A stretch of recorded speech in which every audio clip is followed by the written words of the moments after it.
afternoon, and today's special report about the incredible inventions of the radical Romans.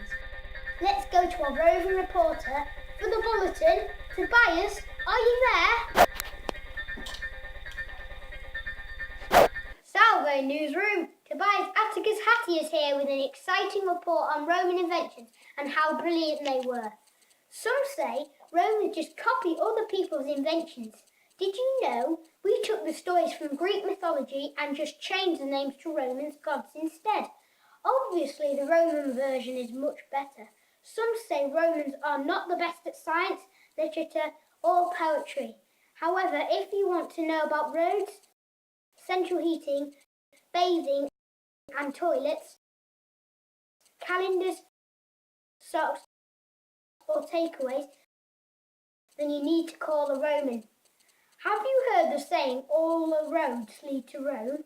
Well, the fact is, that is the Romans who invented the roads in the first place. Rome was considered to be the centre of the Roman Empire, and every time a new place was conquered, roads were built to connect it to Rome. Roads were built in straight lines, sometimes with stone bridges and tunnels. Alongside of the road, the Romans placed signs called milestones. Milestones told how far it was back to Rome, and sometimes how far to the nearest town. The Romans built thousands of miles of roads, and yes, all roads did eventually lead to Rome. Rich Romans liked to be cosy at home, so they invented something that we call central heating. They had their slaves keep the fires burning in the furnace, which created lots of warm air. The warm air travels through the gaps and spaces between the walls and under the floors to heat the rooms. The Romans called their heating system a hypocust.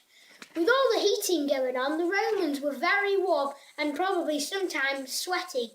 They knew that dirty conditions made people ill, and because they wanted to keep their people and their army healthy, they invented the first system of public health.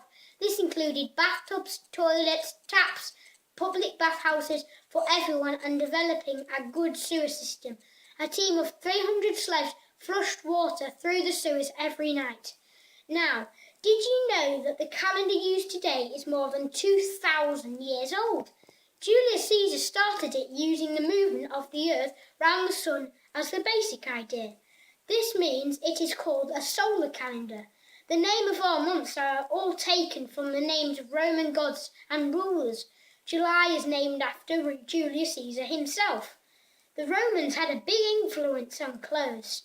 They were the first to have different shoes for the left and right feet, which were more comfortable, socks, which they called soccers, and even the bikini. And now to the final invention fact, and that is the Romans are responsible for our Saturday night takeaways. Let me explain. Richer Romans lived in villas, but the poorer people often lived in flexible shops. Because of the fire danger, they were not allowed to cook in their flats. They bought their food from takeaway shops called thermopolium.